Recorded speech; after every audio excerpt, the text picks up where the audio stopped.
महाराष्ट्रातील पवित्र स्थळ तुळजापूर हे तुळजाभवानी मातेसाठी प्रसिद्ध आहे। या मंदिराला धाराशिव जवळ असलेल्या तुळजापूरमध्ये स्थित असून महाराष्ट्रातील असंख्य कुटुंबे देवीची कुलस्वामिनी मानतात। वर्षभर येथे लाखो भक्त देवीच्या दर्शनासाठी येतात आणि तिच्या भक्तीत मनोभावे सहभागी होतात। छत्रपती शिवाजी महाराज हे तुळजाभवानी मातेचे अत्यंत निष्ठावंत भक्त होते। प्रत्येक युद्धापूर्वी ते देवीच्या दर्शनासाठी मंदिरात जाऊन आशीर्वाद घेत। देवीने त्यांना भव्य तलवार दिली, ज्याच्या जोरावर त्यांनी अगणित युद्ध जिंकले आणि हिंदवी स्वराज्याची स्थापना केली। देवीच्या आशीर्वादामुळे महाराजांचे यश अधिक दृढ झाले।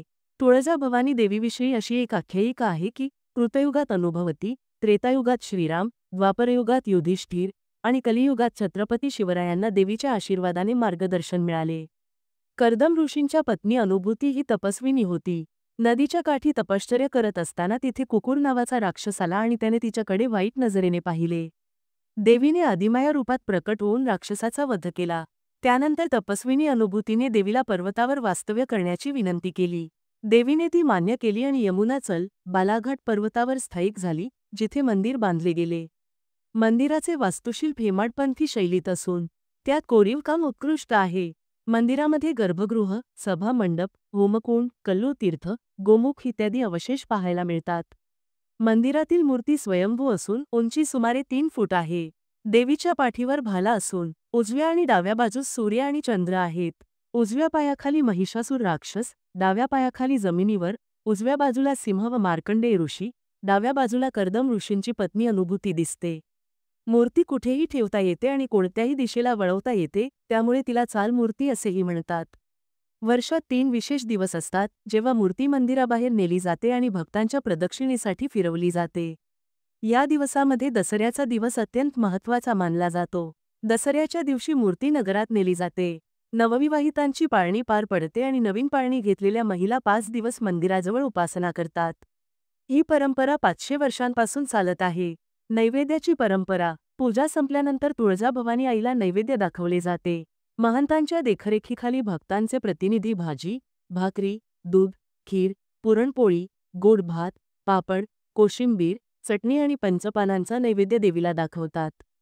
तसेच दही, भाताचे नैवेद्यही समर्पित केले जाते।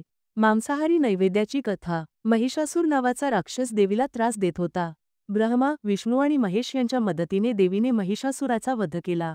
राक्षसाने 2 इच्छा मांडल्या। त्याचे नाव देवीच्या आधी घेण्यात यावे, त्याला आवडलेला मांसाहारी नैवेद्य देवीला दाखवला जावा। देवीने दोन्ही इच्छा मान्य केल्या, परंतु नैवेद्य महिषासुराच्या पायासमोर ठेवला जातो, देवीसाठी नाही। या दिवशी घराघरांत मांसाहारी नैवेद्य बनवला जातो। तसेच दिवाळीतही ही परंपरा पाळली जाते।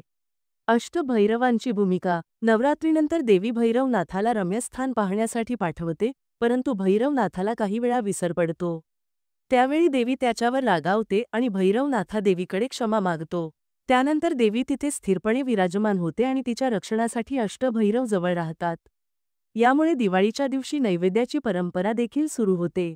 अशा प्रकारे तुळजाभवानी माता मंदिरातील पूजा, मूर्ती, दशहरा व नैवेद्याच्या परंपरा आजही जतन आहेत। भक्तांसाठी हे ठिकाण शक्तिशाली, पवित्र आणि ऐतिहासिक आहे। तर मित्रांनो, हा व्हिडिओ तुम्हाला कसा वाटला ते कमेंटमध्ये नक्की सांगा। आणि जर तुम्हाला हा व्हिडिओ आवडला असेल तर आमच्या चॅनेलला सबस्क्राईब करायला विसरू नका।